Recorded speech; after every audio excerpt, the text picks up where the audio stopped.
Este es el 15º kit astrológico para sobrevivir al apocalipsis.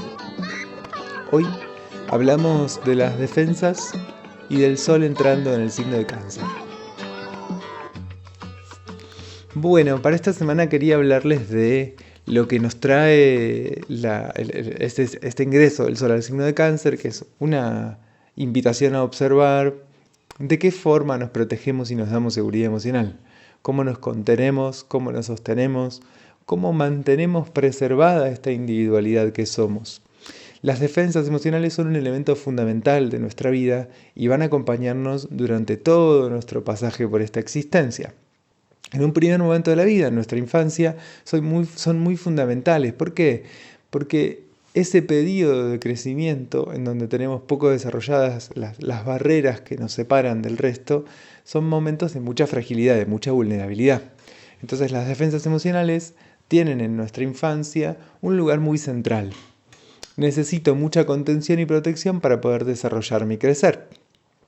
Esto hace que muchas veces en nuestras defensas emocionales adultas haya todavía un montón de rasgos y de elementos de lo que fueron y sobre todo de lo que falló en nuestras defensas emocionales primarias, en nuestros primeros pasajes por esta vida y los accidentes que pudo haber, los desencuentros que pudo haber, lo fallido en aquel proceso o en aquel tránsito, ¿no? Por estos primeros años de vida.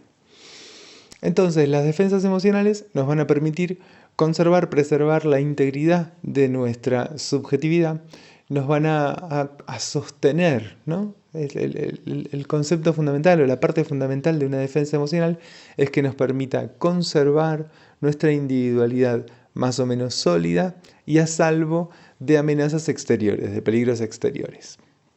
Puede ser que las defensas estén más o menos bien tejidas, bien construidas y entonces nos permitan efectivamente protegernos de peligros que efectivamente están ahí. Quiero decir, allá afuera hay un lobo y entonces yo no salgo y me protegen las paredes de mi casa. Voy a esperar que se vaya el lobo.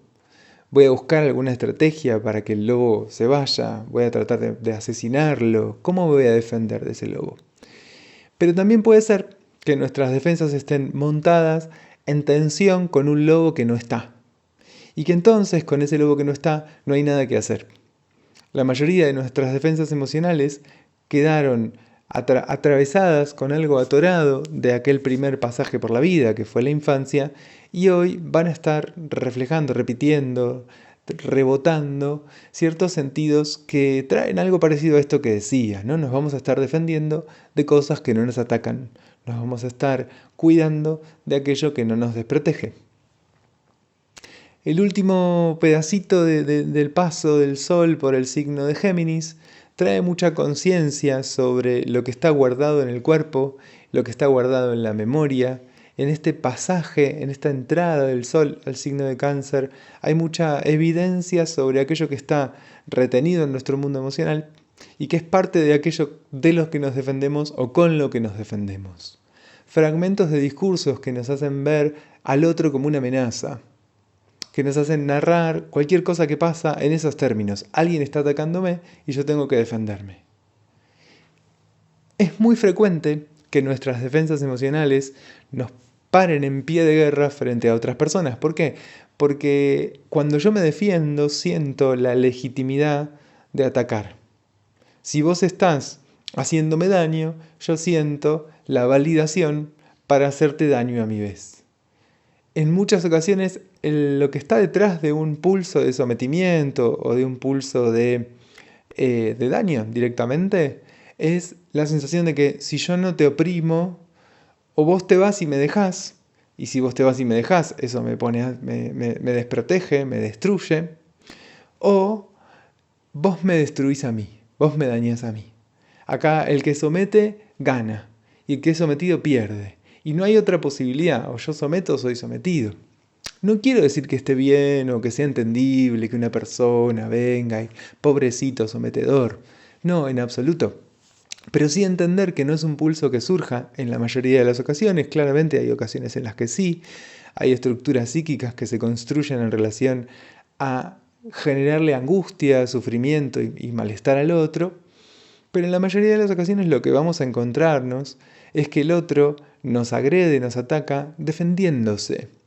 Entonces me parece interesante observar qué es lo que nos pasa con nuestras defensas emocionales en el marco del nodo norte transitando el signo de Aries y de Neptuno dándole un besito a los 0 grados de Aries.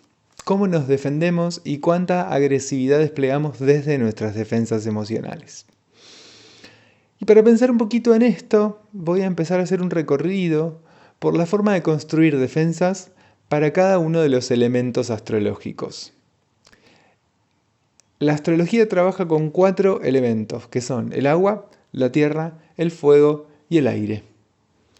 Voy a invitarnos a ver cómo se construyen defensas emocionales para cada uno de estos elementos.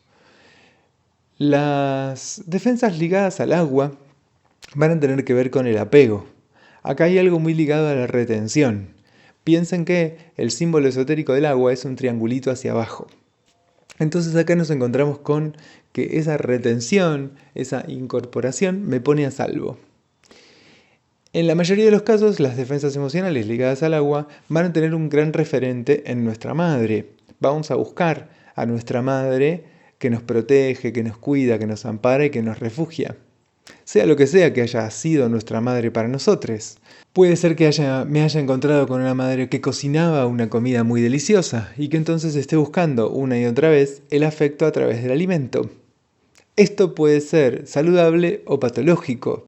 Otra forma de construcción de seguridad emocional para el agua tiene que ver con la pertenencia. En tanto yo soy parte de una familia, me siento a salvo, me siento seguro, me siento contenido. Esa contención que me da ser parte de una familia, para el agua es sumamente importante y entonces voy a hacer muchos esfuerzos para ser parte. Cuando el agua es el eje principal de mi construcción de defensas emocionales, voy a intentar repetir, revivir, volver a encontrarme con cosas que hasta acá permitieron a mi linaje sobrevivir, permitieron que mi clan esté acá todavía vivo. Y esto en muchas ocasiones tiene la particularidad de que voy a terminar repitiendo situaciones dolorosas, tensas, difíciles, incómodas, sufrientes. Voy a terminar repitiendo escenas de malestar.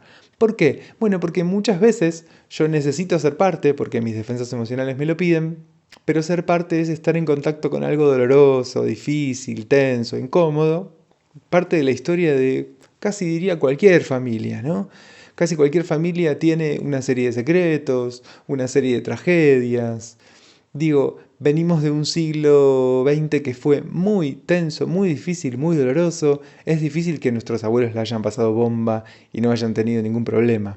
Y algo de aquellas tragedias, de aquello escondido, de aquello oculto, pesa sobre nosotros. Este pesar, para las defensas emocionales ligadas al agua, se vuelve un poco insoportable, un poco incómodo. Entonces voy a intentar resolverlo. Y esa resolución, el inconsciente la va a intentar a través de la repetición. Entonces vuelvo a armar una escena en donde otra vez mi abuelo está en peligro de perder aquello que perdió, otra vez mi madre, tal cosa. Me vuelvo a encontrar con un personaje equivalente a mi padre, al que intento darle eso que le faltó, etc. Esto es parte de lo que vamos a encontrarnos cuando el agua es muy importante a la hora de defendernos y de protegernos. Siempre estamos de alguna forma buscando aquella teta que nos alimentó por primera vez, aquel útero que nos contuvo por primera vez. Esa es la búsqueda, esa es la persecución. Y en muchas ocasiones la construcción de las defensas del agua tienen que ver con yo siento que en algo fallé, por lo cual me sacaron esa teta o me sacaron de ese útero, y entonces trato de compensar eso que faltó. Siempre el agua tiende a buscar encontrarse con el cuidado. O porque alguien más grande que yo me cuida, o porque yo soy quien es grande y cuida. Desde dar ese cuidado, o desde recibir ese cuidado, estoy en contacto con el cuidado y eso me hace sentir a salvo. ¿Y cómo se protege la Tierra? ¿Cómo se defiende la Tierra? Bueno, la Tierra también tiene un símbolo esotérico que es un triangulito hacia abajo, en este caso con una rayita en el medio. La Tierra va a producir seguridad emocional también reteniendo, también atesorando, y ahí a donde el agua atesoraba y retenía memorias, historias, pertenencia a mamá, posiciones en una familia, la Tierra va a tender a atesorar bienes, cosas, objetos, estados, como cierto orden, cierto modo de funcionar de las cosas. La construcción de seguridad emocional en la Tierra va a tener mucho que ver con lo material y con lo concreto. Esto no quiere decir materialistas, esto no quiere decir avaros, tacaños, no necesariamente, y lo material, pensémoslo profundamente ligado a lo afectivo. Entonces, ¿cuál es la materia que cuenta para estas personas? Bueno, la materia afectiva en última instancia, que puede representarse en un salario, que puede representarse en propiedades, que puede representarse en dinero líquido, que puede representarse en una casa, que puede representarse de una variedad de formas. Voy a decir en este punto que las defensas tienen una particularidad, que es que aciertan y fallan al mismo tiempo. Funcionan lo suficientemente bien como para protegernos, pero siempre dejan baches, agujeros de desprotección, que es parte de lo que hace a cualquier subjetividad humana. Entonces, podría decir algo así como que nunca voy a tener suficiente si mis defensas emocionales son en tierra, nunca voy a tener esa sustancia suficiente para sentirme completamente a salvo. Si mis defensas emocionales son en agua, nunca voy a tener la cantidad de afecto que necesitaría para sentirme a salvo, el apego que me permitiría sentir contención y seguridad. Voy a acercarme a eso y voy a permitirme producir subjetividades o identidades más o menos estables, pero nunca del todo completas, por decirlo así. Nunca va a estar, repito, la sustancia suficiente para que yo me sienta completamente a salvo. Esto con ninguna de las defensas, ni con las de fuego ni con las de aire. Bien, entonces la Tierra busca la solidez de lo que permanece. Y puede ser que yo encuentre el cobijo y la contención siendo sostenida. Entonces acá hay algo muy de los bienes heredados, o de una relación con mi entorno, con la naturaleza muy pródiga, muy hermosa, y estoy ahí entre las plantas, y eso me da una sensación muy profunda de contención, de seguridad, de calma y de armonía. O puede ser que yo me encuentre con el hecho de sostener como aquello que me da seguridad. Fíjense, también con el agua estaba lo activo y lo pasivo, ¿no? Entonces, cuando yo soy la que sostiene, o el que sostiene, voy a sentir seguridad emocional en hacer el esfuerzo, en poner, en producir, en generar, en crear, en hacer y sobre todo en sostener a través del esfuerzo. El esfuerzo va a ser un punto de seguridad para mí. Si no estoy haciendo el esfuerzo, me siento medio tambaleante, un poco incómodo. Podría decir muchas más cosas, pero sigo para pensar un poquito las defensas en relación al fuego. Las defensas emocionales ligadas al fuego van a tener que ver mucho con estar parades en un lugar activo. Yo soy quien hace, quien produce, quien genera. Las defensas del fuego también son defensas que están muy ligadas a la competencia, a ganar, a ser mejores, a llegar primeros, a llegar primeras. El fuego busca esa victoria y ese valor personal por sobre otros. También encuentro seguridad emocional en aparecer, en ser yo, en la distinción individual. Me siento segura en tanto se me reconoce como alguien diferente, como alguien diferenciado. Esto sería muy opuesto al agua. El agua necesita ser parte y el fuego necesita ser identificado como alguien diferente, como alguien distinto. Hay algo de la propia individualidad y de la propia identidad que va a terminar teniendo un lugar bastante protagónico en nuestras defensas. A veces esto no aparece directamente. Digo, ay no, pero yo no soy nada ególatra, todo el tiempo estoy pensando en los demás. Sí, es verdad, puede pasar esto con defensas emocionales ligadas al fuego, pero aún así les invito a observar cuán importantes son a la hora de proteger a otros, cuidar a otros, darle a otros. Piensen para tener un ejemplo de esto, en el orgullo leonino de dar regalos. A lo leonino, sea donde fuere que esté en nuestra carta, le encanta recibir regalos y ser celebrado. Piensen en Leo y piensen en un cumpleaños, ¿no? Todo el mundo está ahí saludándome, festejándome, celebrando mi existencia, dándome regalos. Esto es Leo, muy Leo. Bien, también Leo es darte un regalo increíble y muy hermoso como una forma de demostrar todo el amor que siente por vos y generar y demostrar también el orgullo que puede producirle ser tu amiga, ser tu amigo, ser tu padre. En muchas ocasiones, lo que yo puedo vivir en relación a esa importancia y esa centralidad de la propia individualidad va a tener que ver con ser importante para aquellas personas a las que cuido, con que me miren y me valoren y me quieran porque doy un montón. Esto, que parece muy altruista, tiene un dejo narcisista. ¿Esto está mal? No, es una forma de defendernos, de protegernos, de darnos contención.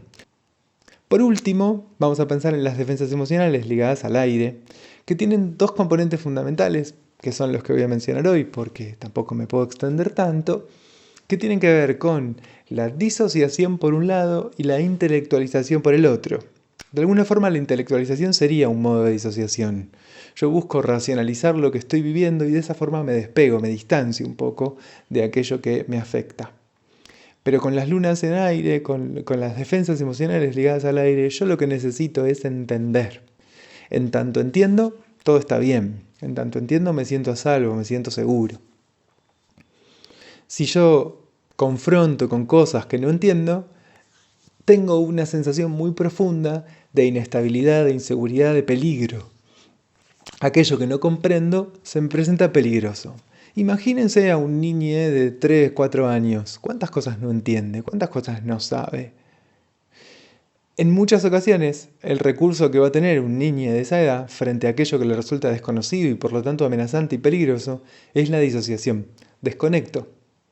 Esta disociación tiene claramente diferentes grados, pero llega incluso a cortar, a bloquear grandes regiones de la memoria para dejar perdido en esta especie de laguna toda esa información que resulta excesiva, que resulta incómoda y que resulta dolorosa.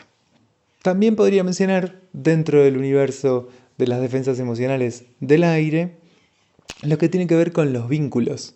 El encuentro con el otro, la relación con otros y con otras, nos liga de alguna forma armando una trama que para el aire produce seguridad emocional.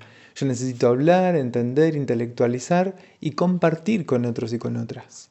La racionalización también me permite la puesta en común, el diálogo, la charla. Otro gran recurso emocional del aire es la distancia. Estar lejos, lejos de otros, de otras, lejos de las cosas. A mayor distancia, mayor seguridad. Ahí es donde el agua busca cercanía, afecto, la presencia del otro, el aire lo que va a buscar es la distancia, la diferencia, la lejanía. Mientras más lejos de las cosas, más seguro me siento. Esto es un recurso emocional muy habitual y en nuestras épocas se escucha mucho algo de esto, ¿no? Como que aparece por ahí en el gosteo o que aparece en te escribo, pero finalmente nunca concreto el encuentro. ¿Y qué podemos hacer con nuestras defensas emocionales? Bueno, en principio ser conscientes. Ser conscientes de las estrategias con las que logramos mantenernos a salvo, mantener nuestra integridad, mantener nuestra individualidad más o menos cohesionada y sólida. Algunos de los gestos que hacemos para protegernos y cuidarnos van a ser muy saludables, muy potentes, muy ricos, y otros van a ser gestos que van a destruirnos, que van a atentar contra nuestra integridad. Hay que ver cuáles puedo suspender, cuáles puedo dejar de lado, cuáles puedo mejorar, por decirlo así, qué otras defensas puedo incorporar que me permitan sentirme más seguro y desde ahí reaccionar menos. Frente a la defensa emocional del otro, yo solo puedo retirarme, dejar con el otro lo que es del otro y quedarme con lo propio. Esto es una forma muy profunda de poner un límite. Es el límite que dice, esto es lo mío y yo lo asumo y eso es tuyo, quédatelo. En muchas ocasiones, algo de lo que nos dice el otro en su desborde de agresividad tiene un punto de razón. Nos está señalando algo que hicimos sin darnos cuenta, que no le hizo bien, que le dolió, que le lastimó. Y es interesante escucharlo y poder asumir la responsabilidad sobre esto que hicimos. Pero hay un punto del modo de defenderse del otro que es del otro, que no tiene nada que ver con uno. Por más que sea una escena en donde uno dijo o hizo algo que dañó y que lastimó, esto que le pasa al otro es algo del otro. En muchas ocasiones las defensas emocionales nos llevan también a armar relaciones en donde aparece el sometimiento. Quiero detenerme un poquito en esto específico que puede aparecer en defensas emocionales ligadas a la tierra o al agua, pero que en general son cosas que aparecen ligadas a las defensas emocionales y me parece interesante detenerme a observar cuándo construyo relaciones de sometimiento por miedo a que esa otra persona se vaya, y ahí aparece el apego del agua, y ahí aparece la retención de la tierra, o por miedo a que esa persona me someta a mí, tenga ella el control sobre mí. En muchas ocasiones también el sometimiento va a ser parte de algo que me permite entender la escena y saber qué puedo esperar y qué no. Si yo la dirijo, si yo la manejo, esta escena se vuelve más clara y más entendible para mí. La motivación de generar esa relación de sometimiento puede venir desde un montón de lugares. Lo interesante es observar cuándo puedo ceder la defensa y cuándo puedo entonces encontrarme con el otro. Del mismo modo, y aunque resulte paradójico, muchas veces yo me acomodo en situaciones de sometimiento porque hay algo de esa relación, de estar en esa posición, que me da cierto lugar de seguridad. Esto no quiere decir que la responsabilidad esté en quien padece el sometimiento. Quien tiene la responsabilidad en la escena es quien somete. Está bueno dejarlo en claro y tenerlo en claro. Toda situación de sometimiento implica un desequilibrio e implica un flujo de daño que es innecesario. Pero también implica una situación que nos resulta, de algún modo u otro, más o menos estable, conocida y, por decirlo de alguna forma, cómoda. ¿Esto qué quiere decir? Que nuestras defensas emocionales incluyen algo de este tipo de vínculos. Y que los vínculos en donde hay un encuentro más profundo, más prodigioso, son encuentros, son vínculos que van a implicar un desafío mucho mayor. Evaluar la responsabilidad subjetiva en las escenas de sometimiento es muy difícil, porque tiendo a pendular entre la culpa y la victimización. Y en los dos extremos me quedo en un lugar en donde no puedo hacer nada. O me someten porque yo hago o dejo de hacer tal o cual cosa, o me somete porque el otro es malo. Encontrarme con ese lugar en donde hay una responsabilidad y yo puedo operar sobre la escena de sometimiento es lo que nos permite la liberación. Hasta que yo no registro que la única posibilidad no es el sometimiento, no soy capaz de encontrar otras vías. Es posible desarmar estas relaciones de sometimiento en tanto y en cuanto nos ligamos, nos vinculamos y nos relacionamos con otros y con otras que nos puedan ayudar en ese proceso de liberación. Siempre la liberación es con otros y con otras. Salir de este lugar de sometimiento necesariamente requiere ligarme con alguien más. En muchas ocasiones puede ser con la propia persona con la que se armó esta situación, ¿no? Che, Roberto, mirá, viene pasando esto, esto y esto. Tenés razón, vamos a hacer este movimiento. Algo se mueve, algo se quiebra, algo cambia, y en ese movimiento y en ese cambio, la relación deja de ser asimétrica y recupera una simetría, en donde las dos personas son una parte fundamental de esa construcción de vínculos, de ese flujo, de ese encuentro. ¿Cuánto puedo horizontalizar mis vínculos? ¿Cuántos vínculos de sometimiento puedo romper y desarmar? Habrá algunos que sin duda son mucho más complejos de romper, por ejemplo el sometimiento de un patrón, o incluso en ocasiones el sometimiento de una pareja violenta, la enorme complejidad de reacciones emocionales que gatilla estar en una relación de sometimiento cuando hay violencia, cuando hay daño, requiere del encuentro con puntos externos, con elementos afuera de ese vínculo que me permitan ir tomando consistencia de a poquito, ¿no? Aparece la figura de la terapeuta, de la trabajadora social, que me van permitiendo consistir otros lugares subjetivos, otros lugares internos, desde donde es posible sustraerme de esa escena. El tránsito del Sol por el signo de Cáncer seguramente nos lleve a observar y a poner sobre la mesa algunas de nuestras defensas emocionales. El paso de Sol por el signo de Cáncer nos propone una observación del mundo interior que nos permita registrarnos, ver con un poquito más de honestidad quiénes somos y quiénes no. En particular, este ingreso del Sol al signo de Cáncer se da en cuadratura con Neptuno y en cuadratura con la Luna Negra. Ese tránsito, esa oposición, la venimos trabajando hace tiempo y trae algo bastante transformador y revulsivo y también convulsivo de nuestro imaginario, de nuestro mundo emocional y de las estrategias con las que nos defendemos. También Neptuno habla de las defensas emocionales.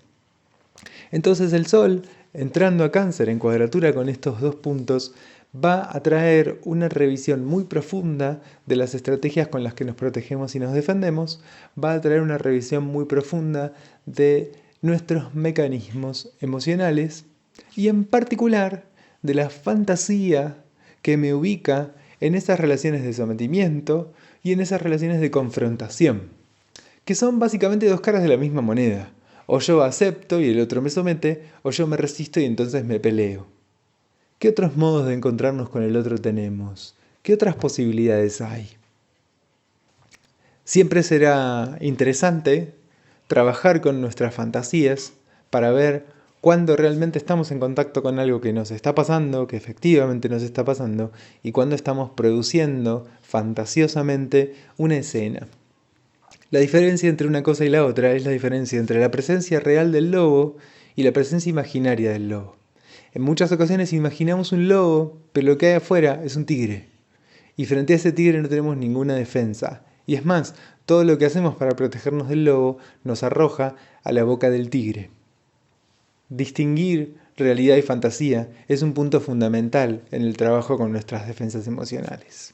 Nos encontramos la semana que viene, gracias por su sintonía, yo soy Sebastián Bru y este fue el kit astrológico número 15 para Espacio Interior Astrología. Pueden encontrarnos en nuestras redes, @Espacio Interior Astrología, tanto en Instagram como en Facebook. Pueden buscarnos en Spotify, en YouTube